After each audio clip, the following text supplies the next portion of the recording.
Welcome to Follow Your Curiosity. Ordinary people, extraordinary creativity. Here's how to get unstuck. I'm your host, creativity coach Nancy Norbeck. Let's go. My guest this week, Domenic Sciortino, is a creative powerhouse. By day, he's a barber. Much of the rest of the time, he's an artist, musician, and now a talent buyer for a local entertainment venue in Pennsylvania.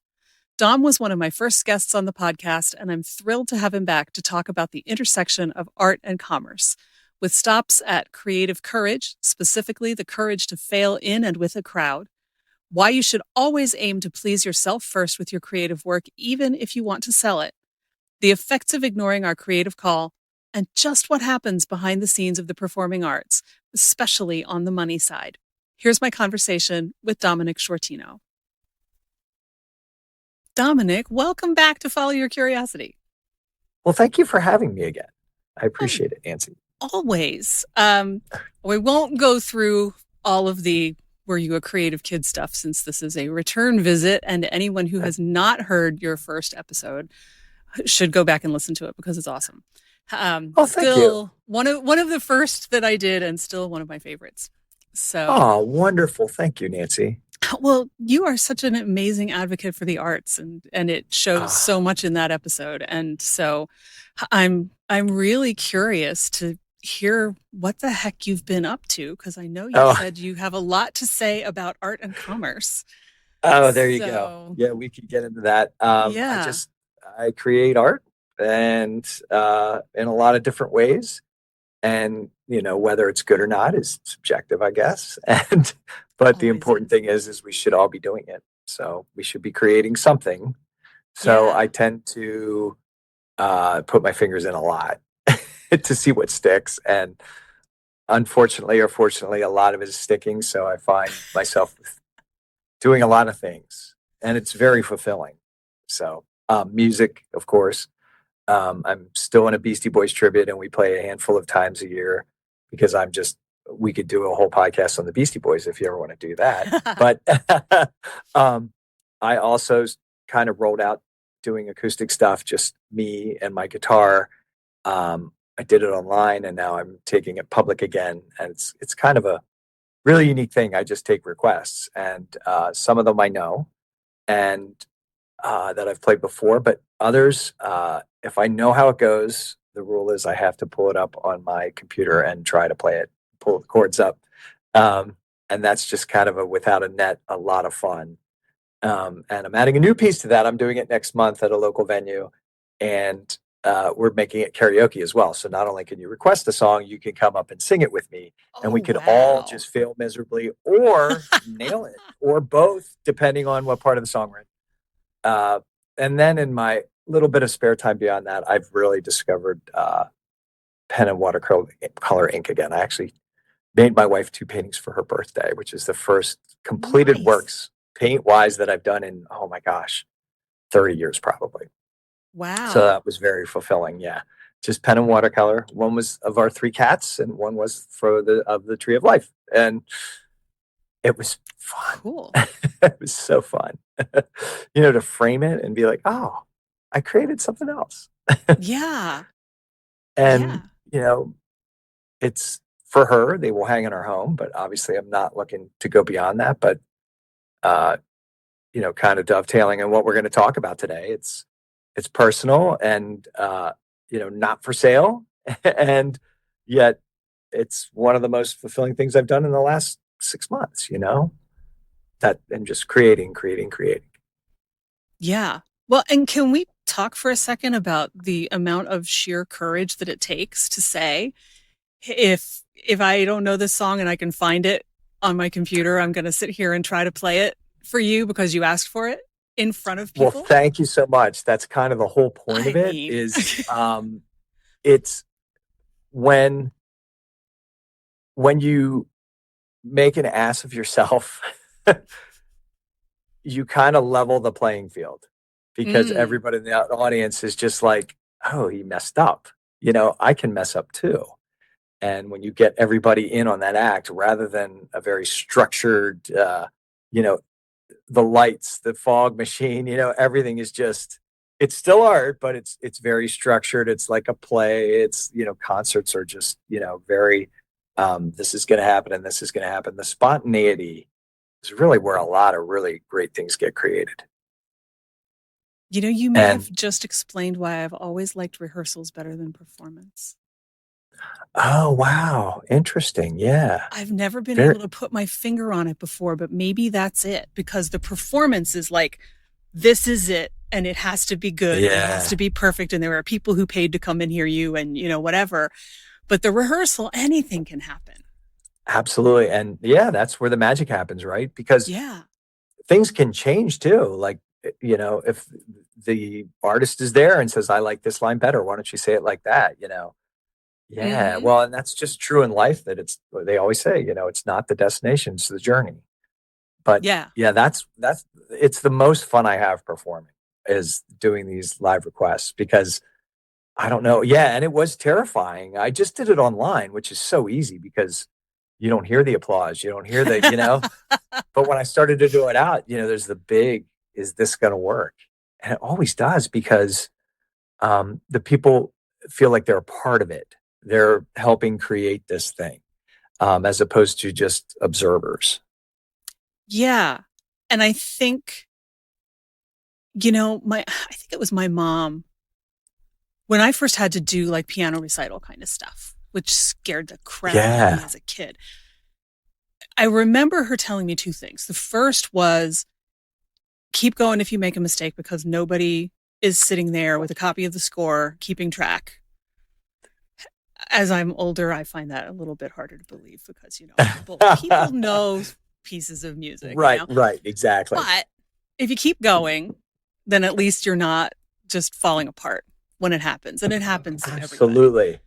But if it wasn't her, I don't know who it was, who said, like, your audience is on your side. You get up like with all the stage fright and everything, and you're terrified because you're scared to death that you're going to screw up in front of these people and they're going to think terrible things about you. But the fact is, if you stop and think about it, any time that you've been in an audience, did you ever want that person to fall flat on their face? You never want that person to fall flat on your face. You want them. There are some people that come with a chip on their shoulder, but we're not going to focus on that 5 to 10%. 90-some percent of people came to hear you do something awesome. They want you to succeed. And so, like, if they're on your side, then it makes sense to me that if you have the guts to get up there and say, I don't know this, I have no idea if I can play it, but I'll try. Yeah. Then, when you mention like the karaoke thing and whatever, I can totally see where you would end up with an entire room that suddenly is just like, yeah, man, we're all going to sing and we're going to get up and dance and we're going to whatever, because this is the moment and we're celebrating the fact that we don't have to be perfect, and let's just go, which just feels amazing to me, just imagining it in my head. There's a great clip you can go and look up of Billy Joel when he started his Madison Square Garden residency. I don't know how far he was into it, but I know he used to be a heavy drinker and he's cleaned himself up. But when he was still in that drinking phase, he does We Didn't Start the Fire, which of course the whole crowd is waiting for, in Madison Square Garden, and he forgets the words. And the entire audience picks him up. And he just steps away. He just steps away from the mic and lets him do it. And everybody, and these people paid $200 to see this, and they didn't care. They're like, "Oh, we got you." Yeah, because now it's their moment too. Absolutely, right? Yeah, it's absolutely. They're the show now. It's all a joint effort. I think we forget how much art and performance in particular, but even if you're just going to a museum and looking at a piece of art, you're part of what's going on there. Your interpretation, your reaction is part of the art. It's not a static thing. We're all part of whatever we're partaking of. I just changing course a little bit. Like, I've been listening to a lot of Alan Watts. I don't know if you're familiar with him. Yeah. So they put his lectures online, and he's a fascinating character. But and I just actually posted this to my social media yesterday because it was such a beautiful thing from a talk he gave from the 60s, where he says, the entire world as it is would not exist without you in it. and you would not exist as you are without the entire world. It's all connected. So you take one piece out and the whole house of cards falls and becomes a different thing. So absolutely, when you're observing something, when you're listening, when you're singing along in your car, scientifically, you can't prove that you're, contributing anything, but it's true. Like it's all part of that. Same John Frusciante from the Red Hot Chili Peppers. He deflects any praise about his playing and songwriting. He says, I'm just tapping into a source we all have access to. I'm just a vessel. And that's so beautiful to me, Yeah. that to acknowledge that there's just this source of creation. You can't deny it, even if you're not spiritual, it's inexplicable how things work like that, how you create things. Yeah. Yeah. And I've talked about this a couple of times, but not a whole lot. There was a moment about, it was like the fall of 2020, I think. And I did a guided meditation one morning, and it was, normally I have trouble focusing even on a guided meditation, right? Like I am not a natural meditator, anything like that. Yep. But that morning, I don't know what was different. And I have never been able to replicate it, which is annoying. But hey, maybe I'll get lucky sometime. But I just suddenly had this vision of how there's this creative life force, and each of us has a spark of it. And that every time we engage with it, we feel most alive because we are most in touch with that overall creative life force that, makes the grass grow and the birds sing and whatever. And that's what really makes us feel most alive. And it was one of those things where I was so glad that I had time afterwards to sit down. I spent like half an hour writing this thing down. And I'm so glad I did, because, what I just told you is a tiny piece of it, but that's like what I remember when I haven't reread it recently. But it was just like, whoa, yeah, that makes sense to me. It's kind of like that Robin Williams quote about you only have one little spark of madness. Yeah, it's the same thing, right? Yeah. We are each a part of this bigger thing. And that's why when we do our thing, we don't necessarily know we're connecting to that thing, but that's what we're doing. And that's why it lights us up and makes us feel alive. It's so true, because I think it's Edward Muir, Muir. Do you know that name? He's a scientist. We go down to Chincoteague Island, and at the visitor center, they have a big quote on his wall. It's like, when you try to pluck something out of the universe, you find it inexplicably connected to everything else. And, it all works together somehow. And when we do not, and I'm not saying anybody should, make music, make art, you must create in some way to tap into that. And if you don't, I truly believe you feel alienated. You feel alienated from that source if you're not connected. And it doesn't have to be a specific religion. But if you feel alienated, what are you going to be like? You're going to be hostile, right? You're not going to be happy. I think it's so important. The biggest lie we've been told is that we're not connected to everything. And so much as even the dialogue we use is like, we conquer nature, right? Right. Why are we conquering something that we're a part of? Right. And that we need. Yes. And so I think it's so important. Meditation, just listening to birds. There's a book I saw in a greenhouse store that somebody actually took songbirds, recorded their singing, and then wrote it out musically. And wow. I should have bought it. I got to go back and buy it. But if you're a musician, you look at it, you're like, what the hell's going on here? Like, you couldn't play it. You know what I mean? And this bird just effortlessly, does that. Yeah. And it's a song. It's beautiful. Like, mystical. I just love it. Yeah. There's a definite mystical, spiritual side to creativity. And there's also, like what you were saying, I think I've been thinking about this a lot lately. In fact, I just wrote a whole thing about lapsed creativity, because, that's what happens. Like, we get into this state where we're like, oh, I always wanted to go audition for a play, or I always wanted to just pick up a cheap watercolor set and play with it, I did when I was a kid, or whatever. But, like, we tend to indulge more of that stuff when we're young, before you have the job and the family and all of that stuff, or you have the professor who tells you, man, you're never going to be a good watercolor artist. Just pack it up and go home, or the parents who are like, you can't do that. You need to, like, be a lawyer, or, a plumber, or something that makes money. And then you spend your whole day doing the thing that makes you the money, and you come home and you're completely drained, and you have no energy to do anything beyond feed yourself and your kids and put everybody to bed. Right. And over time, like you say, you lose touch with this really important part of yourself. And it takes a toll. You may not realize what it is that's like making you feel disconnected, or, anxious, or whatever it is. But odds are really good, if you haven't connected with your creative side recently, that's part of it at the very least. And the irony that people don't realize too is that even if you just do a couple minutes of something creative every day, it's enough to counteract that. And you end up with more energy because you feel so much better about yourself and the fact that you've done something and that you're reconnecting with that part.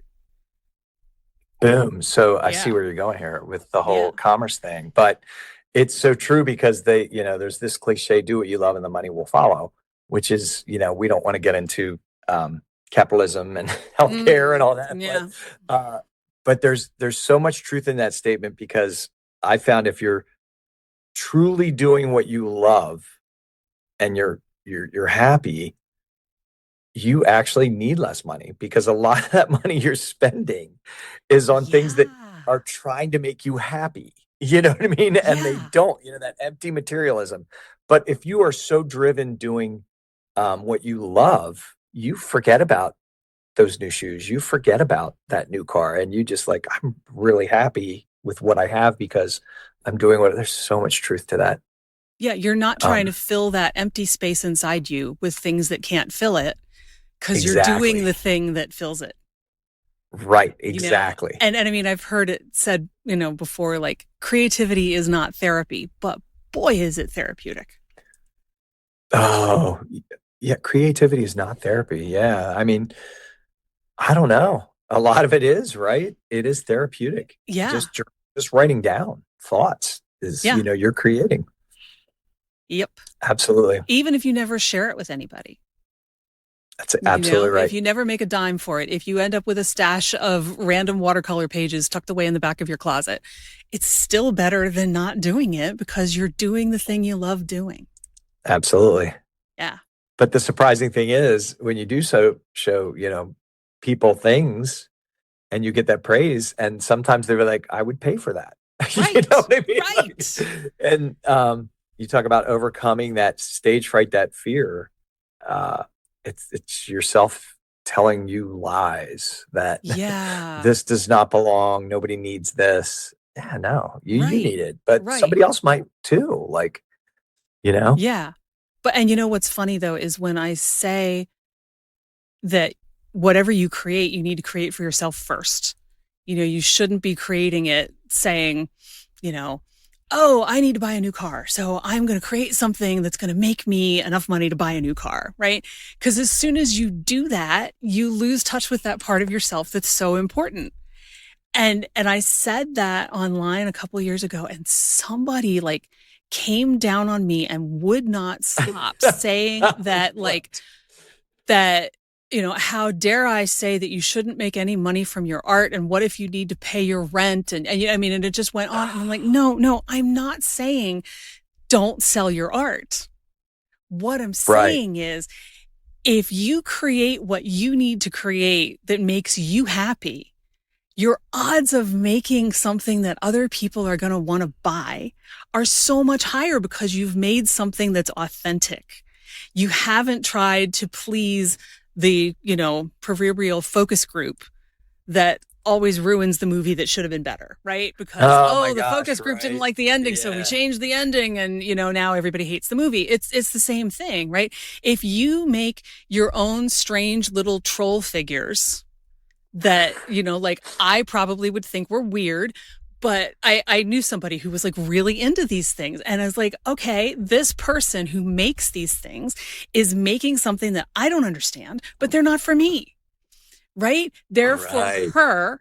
And then all of these other people who like that kind of stuff, they're for them too. Your stuff doesn't have to be for everybody. It doesn't have to, please everybody. You're never going to find something that has an audience of 100% of the population, ever. No. Never. But exactly. I love it. It's going into the arts is crazy because of that commerce piece. Like we were saying. And that's because, in my opinion, art was never meant to be commerce. It's a whole different animal, So, however, sometimes you do have to say, I do need to make money. And people, you talk about bringing the audience in, the people will pay for it because they know you need money to do that stuff. And that's really a beautiful thing. Yeah. I mean, in that sense, payment is a sign of appreciation. That's why grants are so important.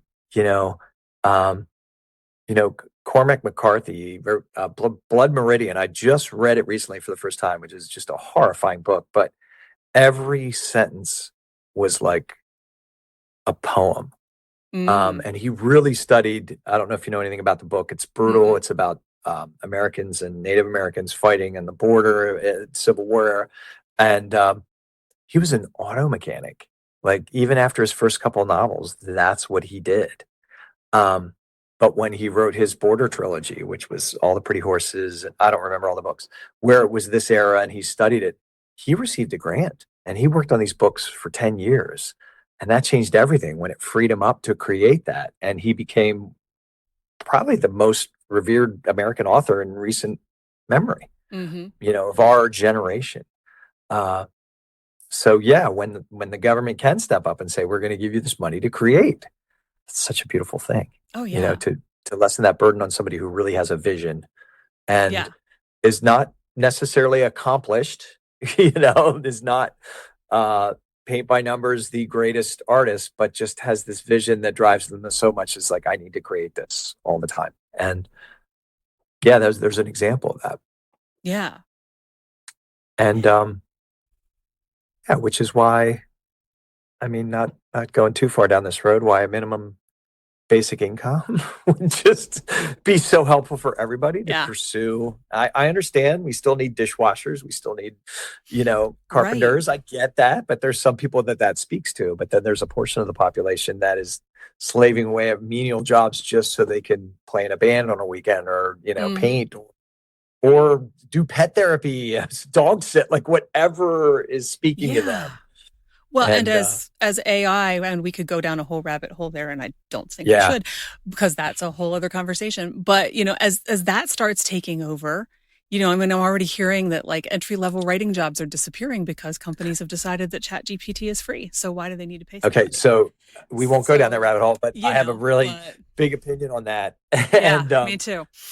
Right? So it's interesting that, Spotify, and I don't know the exact numbers, but not to call out Spotify, but they gained like 16 million new subscribers last year.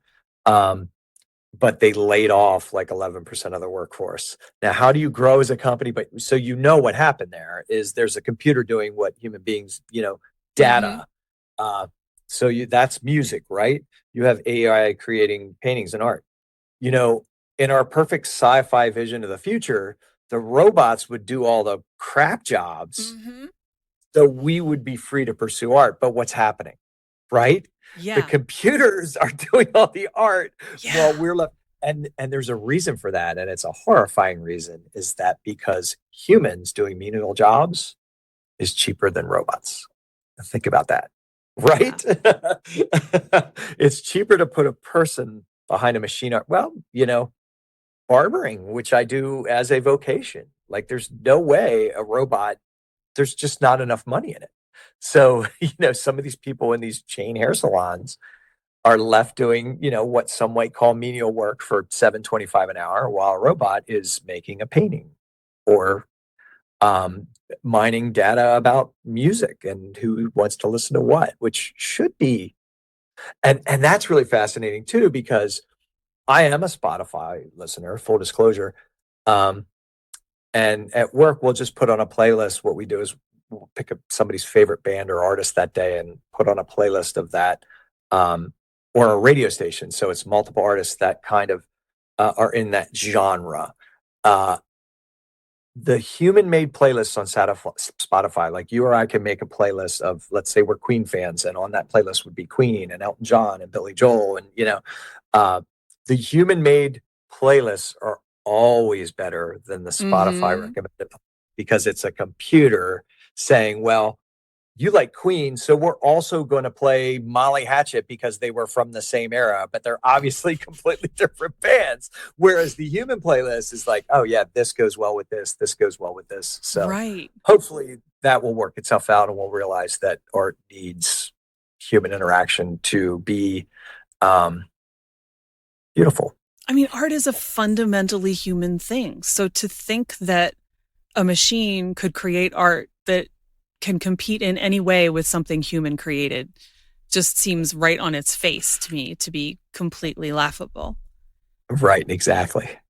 And, getting back to the whole art and commerce idea, I mean, you talk about Spotify, who even gets paid anything on Spotify? Believe me, I feel guilty every time I press play. I do. But being such a music nut and having everything available to me, I mean, I'd be willing to pay more monthly than I do, And there's ways during COVID, it's gone away now, but on Spotify, you would play an artist, an independent artist, and there would be a button that said donate to this artist, because they knew they weren't touring. And it's like, what you need. Absolutely. Yeah. Click, click, click. I'll spend $10 on that. I'll spend $5 on this, whatever. Yeah. So, but I think it was COVID only, and I haven't seen it recently on Spotify. That's a shame, especially since, wasn't there something like toward the end of the year where it was like they were going to change and certain artists, they just weren't going to pay at all. And it's like, I don't know, but how do you look in the mirror knowing that you are making money off of these people and they're getting paid nothing? Nothing. It's like the whole, come play at our event. We can't pay you, but you'll get exposure argument, Isn't that fascinating? Really? That's the only industry that happens in? Yeah. It's like, come fix my sink and I will give 100 of your business cards away and tell you what a great job. No plumber's going to do that. Why do you expect a musician to do that? Right. Or a dancer or whoever. Do you want to play here? Then you need to sell this many tickets. Here's the tickets. You sell them. If you want to work on my fridge, you have to, we don't do that in any other industry. Well, I guess because art isn't an industry. I shouldn't call it an industry, but it is in America. I mean, But also, I mean, and this is part of what goes into that whole lapsed creativity thing I was talking about before. You have this whole cultural idea that art and creativity are a luxury. And they're not a luxury. They're a necessity. Imagine your life if you had no music, no art on your walls, nothing to watch on TV, no movies to go to, didn't have a camera and nobody else did either. Imagine all of your clothes were just the same boring thing every day because there was no fashion design, right? My oldest son went into theater. His degree is in theater arts. My middle son is studying music and audio engineering. And I would get that comment a lot from people. Well, what's he going to do with that degree, especially the theater arts degree? And I remember seeing a quote saying, you can't say, how can you make money in this industry and then spend all your free time consuming art? Right. It's like, that's what are you doing when you get, Netflix? It's art. Movies are art. Right. Shows are art, So that's what everybody's doing every night. or you're reading a book, or you're going to a movie, or you're listening, So Yeah. There's jobs in these industries, You may have to make your own, but still, I know Right. people who've done that, I mean, there are people with theater degrees who train people in public speaking or sales techniques or, all of that, because there's so much performance in it. You can apply those things in places that are not necessarily, a Broadway theater. Right. And exactly. we don't think about that either. So we just continue to devalue this stuff. Absolutely. Audio and engineering, there is more vocations available with streaming and the internet than there's ever been. Even churches, mega churches need somebody to mix that sound. It's like, it's all over the place. But yeah, I guess that's, I always feel terrible just talking poorly about that 5% and 10% of the population. But it is, you're just kind of stuck in this mode where, oh, that's not important. Yeah. But then you use it, you do it. It speaks to you. Of course it's important. Of course it's important. And there was, and it's funny because I went and looked for this recently on YouTube and I couldn't find it, but I remember it. So I assume I didn't just imagine it. When VH1 was doing its big Save the Music campaign, which I don't know, maybe they yeah. And, because arts funding was getting cut in schools, they had a promo that had a kid like walking down the street with his mom and like making snarky comments at like street artists and street performers because there was, in that world, there was no arts education. And so the kid was just like, whatever, and when you saw that, it was just like, whoa, that is so unnatural. I mean, that's almost inhuman because we are wired to create and to create art in specific, but it brought the point home in such a strong way. It's like, do you really want your kid to be, listening to music and going, this is a waste of my time. This isn't important. Yeah. Or do you want that to, be you? Do you want them to grow up into somebody who is like that with their kids? Of course you don't. So can we acknowledge that this is an important thing? Yeah. And that some of your money might have to go towards it. Maybe more than you think it's worth. Actually, there's a great documentary. It was on HBO a couple years ago called The Price of Everything. Did you watch that? No. It's primarily, maybe I shouldn't name the artist, but it's about an artist that I guess was an investor, like a blue chip, like made a lot of money and then started making really huge statues of shiny balloon animals. Yeah.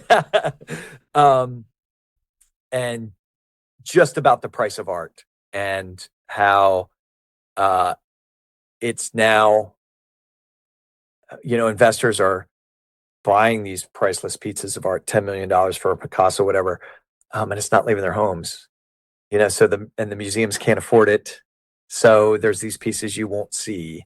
And, but they're talking about how that artist he just comes up with an idea and then has a factory does it. Like he's not even hands-on because he knows it's worth $1 million, $2 million, $3 million because it's a product, as opposed to, when a lot of the artists like Picasso were, they never expected, and it's the same way with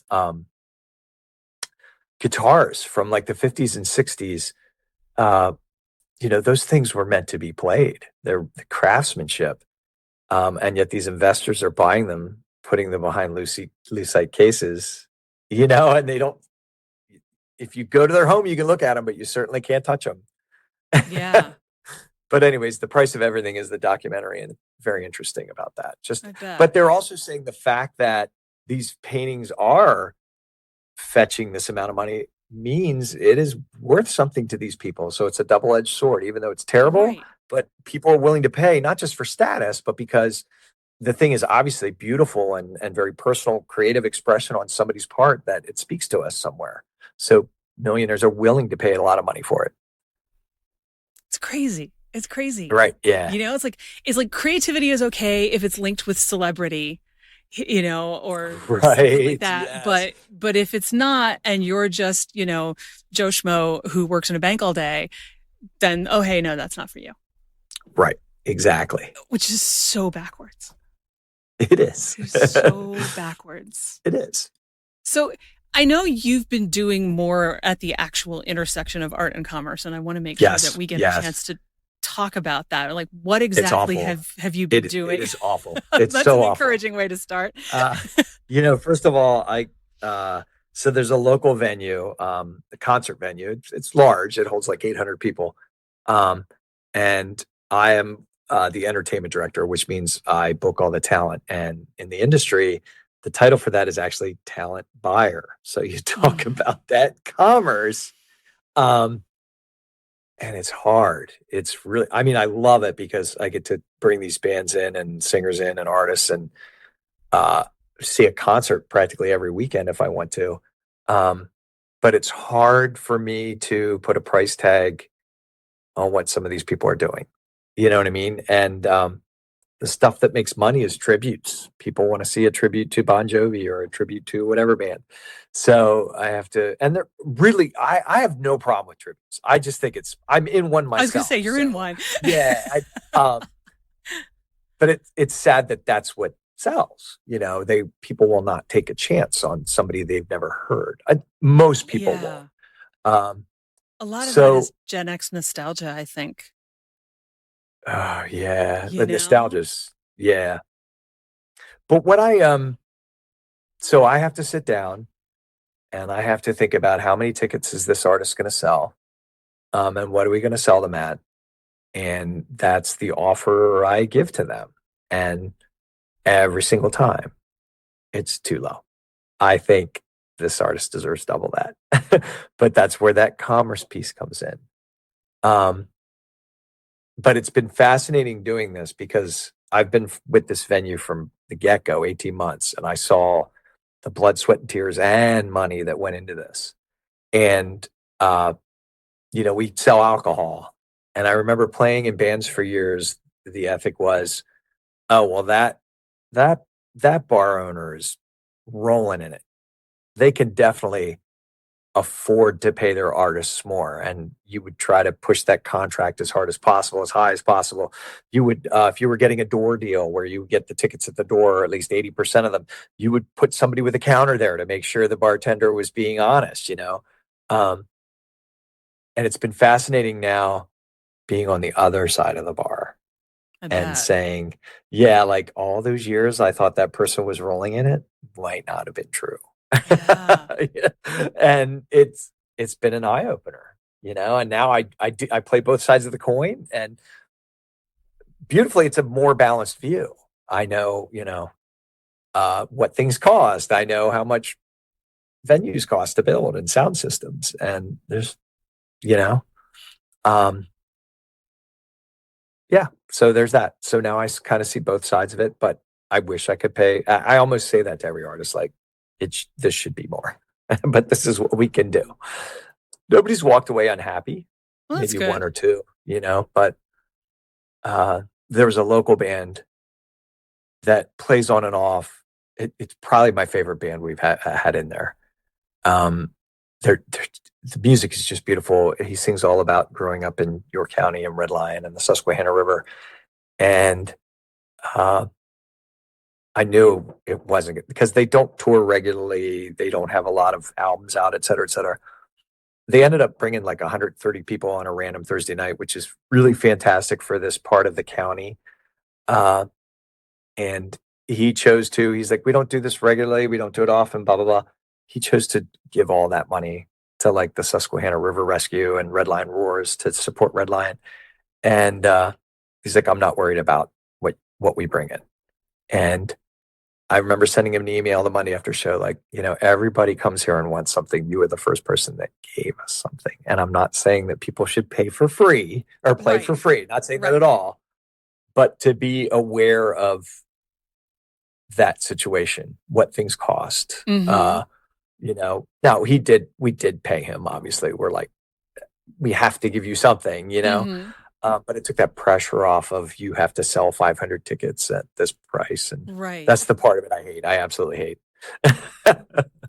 Yeah. So I've always wondered, because I think I had heard at some point that generally speaking, ticket prices are like the fee for the artist divided by the number of seats or where the seats are, some kind of calculus, since seats prices are not usually the same for the entire house. Is that right, or am I totally wrong about that? So as far as what the artist gets compensated, you mean? Or like what you pay to go see them? Yeah, that's all directly tied. So if you have a national touring artist, they have a fee, and that's it. And that's, for the most part, non-negotiable. But sometimes if they're routing through and they're playing Monday in this town and they're playing Thursday in this town and they need to fill that Tuesday or Wednesday, they will lower that fee. So most of the time, the house needs to like make a little money for security, the sound tech, what they call front of house, the light show. So that needs to be covered in the ticket price. And then ultimately, in a perfect world, the rest of that money would go to the artist. But it's not always that way. It's a lot of times there's a 50-50 ticket split where the artist gets 50% and the house gets 50% because it's just costs so much to put on a show to keep a venue open. But yeah, you can, it's like industry secrets. Like you can pretty much, if you see what an artist is charging for a show and you see how many seats are in that place, and you figure if they're really popular and they'll sell it out, or 80%, you can kind of figure out, how much money's coming through the door, and then, what that artist is probably making. Wow. And it's such a small percentage of people that are not only making a living off of it, but actually living very comfortable off of it. It's such a small percentage of musicians, right? Well, and that's got to be even worse now. Like getting back to Spotify's not paying artists. I mean, is it like hundredths of a it's cent like or something? 0.0035 or something. Yeah. It's terrible. So it's not like,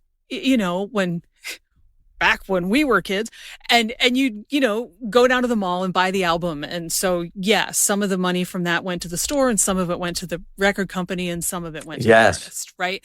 And it probably still wasn't a super great deal for an artist, but it was basically better than $1 an album. $1 an album is usually what it came to.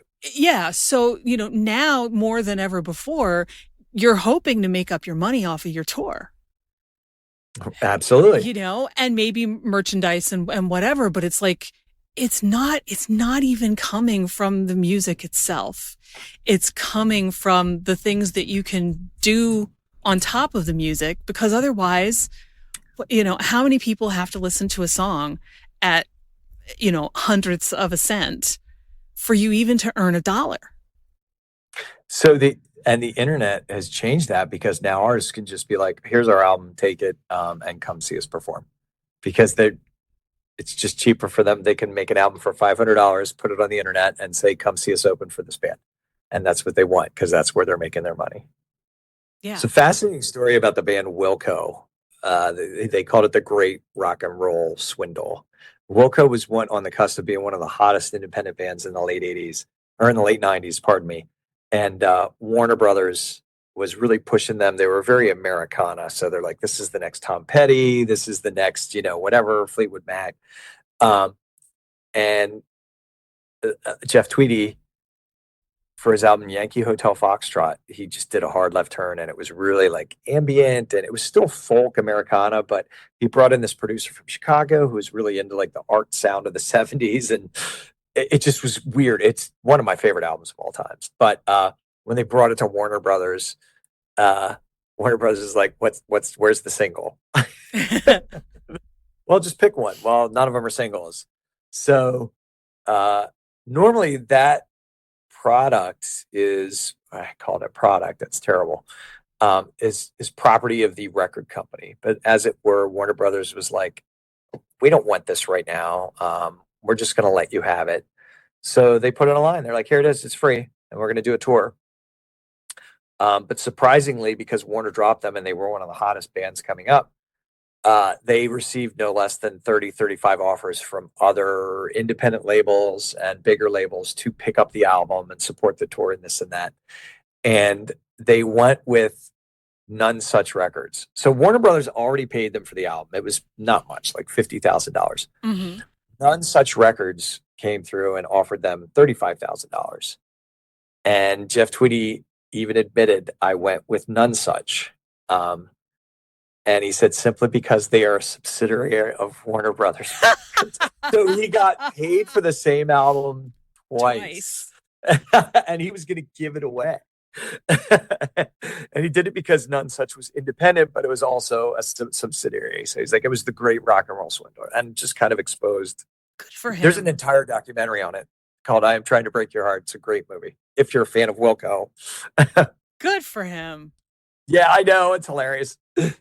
Yeah. And he's still one of the top touring independent artists, him and his band. They do very well. Yeah. Great album. You should go listen to Yankee Hotel Foxtrot. You should go listen to that. I'll go find it. Yeah. But yeah. I'll send you a link. It's okay. I'll send you a Spotify link. You already got paid. It's fine. No, well, we'll put it in the show notes. So it's all good. There you go. Yes, absolutely. Yeah. But no, I mean, I think if you can come up with creative ways around the limitations and the situations and all of that, you can still find ways to, be a successful artist in that sense, have your album, have your tour, have whatever. But I definitely think it takes a lot more ingenuity to come up with ways to make that work now than it used to. Well, that's why most artists, even little ones, have agents, because they're artists. They don't want to deal with that garbage. They don't want to deal with crunching numbers. They want somebody to do it for them. You tell us, Well, and all the intellectual property law aspects of it too. I wouldn't want to have to deal with that. Yeah. I tell you, it's crazy because marketing is, if you have a good band or a good artist, it all hinges on marketing. Like the data doesn't lie. Like if you spend this much promoting a show, you will get this many people. It's almost, if it is an artist that is known or at least semi-known. I just can't stand that. I don't like that whole part of it. It makes me think about how, because it's true. And I think, and I don't know, I'm spitballing here based on my own experience, but the whole field of dreams, if you build it, they will come thing. Oh, yeah. Right? Like in that movie, does he have to market anything? I mean, he really doesn't. And part of it's because the entire town thinks that he's crazy because he's, building a baseball field on his farm. So there's some word of mouth going on there, but he's not doing anything else. I remember when I put up my first website and I thought as soon as I had a website, the whole internet was going to find me. Yeah. Imagine my shock when it didn't, I mean, that is not it. You can build it, but if you don't have a way of telling people about it, and let's be honest about market. Let's be honest about marketing. Most of it is manipulative. An awful lot of it. It's FOMO. You know what FOMO means, right? Yep. Fear of missing out. That's and whether it's a concert or, you're playing on that. And I remember having a conversation with a marketer, and I kind of broached that subject with her. She says, I think about it every day and it bothers me. I can't imagine that it couldn't. Yeah. I mean, I'm sure that there are people who aren't bothered by that, but I certainly would be. Well, I think the people that aren't bothered are like, well, they'll just be spending their money somewhere else, which is a valid point. But let us tell you, this is a better place to spend your money. I don't know. I just like the more organic kind of word of mouth. This was an amazing art exhibit. This was an amazing concert. You should come with me next time. Like, that's just beautiful. But that does not sell tickets as much as, hey, you must see this. It's a limited time only. Right. Never right. It's limited because we want to create a sense of scarcity that makes you buy the ticket. That's right. That's what it is. And scarcity is like, we know that that's a horrible mindset, right? That that's causes, like the meme says, that causes the kid at the pizza party to take 3 pieces instead of 1, instead of cutting them up and sharing them.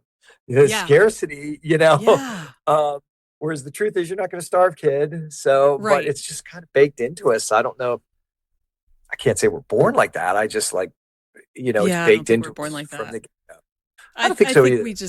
we're around so much scarcity based marketing, you know, right. Or like, you know, our generation had grandparents that grew up during the Depression.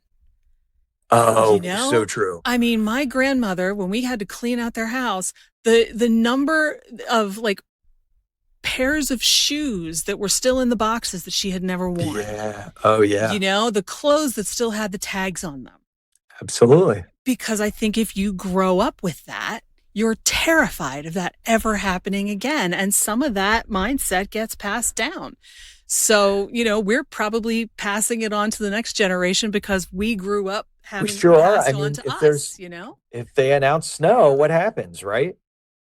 If they announce snow on the weather report, what happens? We rush to, I don't know about the you, store and clean out the shelves. And I know I am the pinnacle of privilege in this country. I'm a white man, but I have enough food in my cabinets to last me months. Like if I emptied every can of beans and everything, but I don't have that one thing I want. I really wanted Little Debbie's. So I need to, and if the odds that be sold out. The odds that snow is going to keep you in your house for 2 solid weeks and you can't get out are so small. But they might.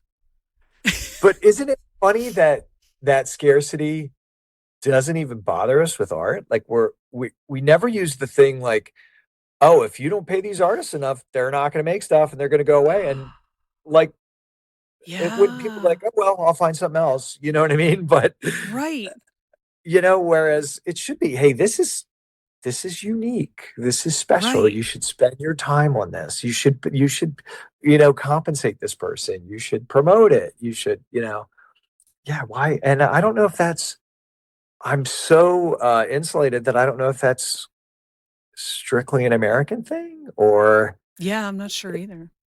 Yeah, because. Plenty of people who listen to this show from around the world. So please let us know. There you go. Yeah, I think we go back to that basic minimum income that if people are free to create, like, so is there more, less insecurity somewhere where somebody knows their healthcare is being taken care of and their food bills are being paid? Does that free them to play viola in a quartet? You know, like, and how important is that? It's very important, if that's what that person is called to do. Right. Yeah. And it's important for the rest of us because we get to listen to it. Yes, absolutely. We get to experience the fruits of that creative effort. And it all, Amen.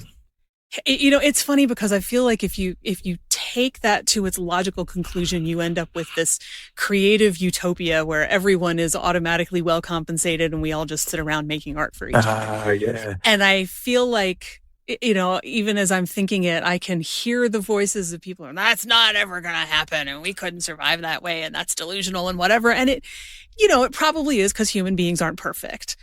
But, even if we got halfway there, right, or a quarter of the way there, I think as a whole, human beings will be a lot happier and treat each other better than we do now.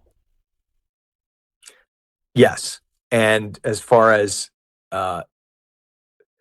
it's almost like, I even am hesitant to say this, but struggle creates great art. So there always has to be a little bit of, like there has to be a little pushback, a little friction, whether it be I'm worried about paying these bills or my, significant other left me. That's where beautiful stuff comes from. So it's all part and parcel of that. So you'll never eradicate that struggle. And that's not a bad thing.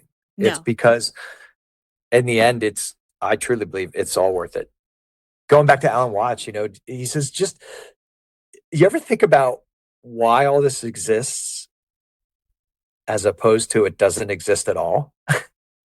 That's the simplest basic question. And that question enough should drive you enough to keep you going to saying, this all exists for some reason. I should make a song. I should do a painting. You know what I mean? As opposed to there being nothing. It's a very weird, basic question, but there's a lot of truth in that. There's something going on here. Isn't it worth the struggle? Isn't it worth pouring your passion into this? Yeah. Right. Well, and I keep thinking the one quote of his that that springs to mind, because I haven't listened or read to as much of him as I would like to have. But a couple of years ago, I was listening to one of his lectures, and he was talking about how, we always say we want to know the future, but do we really? Like, if we knew when we sat down to play Monopoly with our family who was going to win, he argues, you'd put the game away, because what's the point? You are right.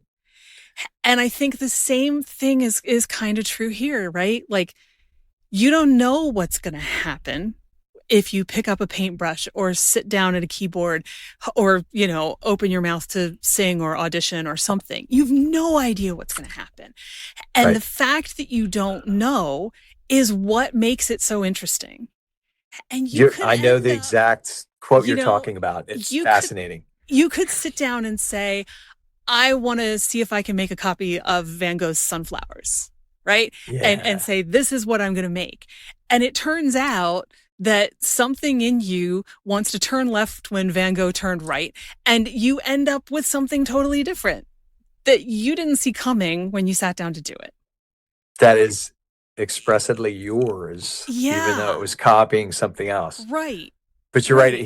It's funny. He said about tic-tac-toe is the worst game ever because whoever starts wins the game. Like, it's, you know what I mean? Like, it's really almost all the time. And even coin tossing, if you toss a coin 500 times, it will come up 250 times to almost all the time. But he said, if you're only going to toss it 50 times, then the game becomes interesting, right? Mm-hmm. So I know exactly what you're talking about. Like, you don't know what's going to happen. Kind of like improv theater, improv comedy, paint nights. Paint nights are so wonderful. They're so hot right now. People just go and they're like, we're going to do a painting. I've never painted before. That's okay. Have a glass of wine and here's a canvas. Like, those are awesome, right? Yeah. One of these days I'm going to do one of those because they fascinate me. They do, yeah. But yeah, I mean, part of it is just the joy of, I could sit down with this cheap little, set of watercolors that I bought at Target and end up with a complete disaster.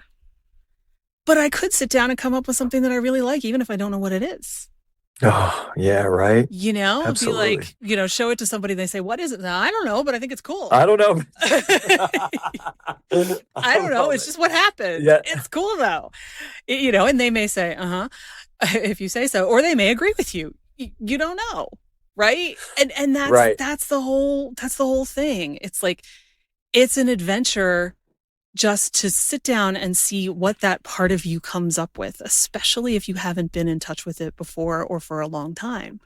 I kind of wonder, like, when you sat down to do those two drawings, were you really sure what was going to come out? No, and they both look completely different than I expected. And I'm still proud of them. Right. There's that part of me, I'm old enough to shove it down. That part of me is like, this is not what it should have looked like this. Now I'm just happy with it because I did it. And it was for my wife and she was thrilled. So, but 20 years ago it would have been like, no, there would have been 50 crumpled watercolor sheets on the desk because no, that's not what it's supposed to look like. And that's good. I mean, some people have visions, I get it, but this was more just, this is who I am on paper. There was no, professional training ever other than the one semester I spent in art school 35 years ago. There's different kinds of art, right? And in fairness, that voice comes up for everybody. So if you are looking at the watercolor going, what in the heck is this? You could very easily give into that voice. It's like, this is a piece of crap. What is that voice? I think what that is it? Voice is the perfectionist, maybe the parent who said that to you when you were a kid. And it could also be a cultural thing, right? Like, we're used to, you go to the museum and the things that are in there are like the pinnacle of the art world. You don't see Monet's crappy early drafts. Right? Absolutely. I mean, unless you're really into him and you go digging. right? You're never going to see that. You don't hear the first crappy song that John Lennon and Paul McCartney ever wrote that they never recorded. You don't see that stuff. And so we judge ourselves according to the professional stuff we see. And then we get mad at ourselves because we sit down to try something for the first time and that's not what comes out. And that's also something that stops a lot of people. I know it's certainly stopped me when I've tried new things and I just sit there and I go, I have no idea what even to do with this. But again, it's fear. Right. Fear drives everything, right? It's fear and comparison and judgment. Exactly. The holy trinity of what will kill your creative process. The unholy trinity, really. Right. Yeah. Yeah. The unholy trinity. I like that. Yep. Yeah. And if you let that stuff stop you, then you end up in that place where you're just cranky all the time and you don't know why. Well, it goes back to what I said about hostility. Mm-hmm. If you feel like there's something, a all watchful eye saying, you must do it this way, as opposed to just being connected, that fear is, right. I'm a failure. This is not,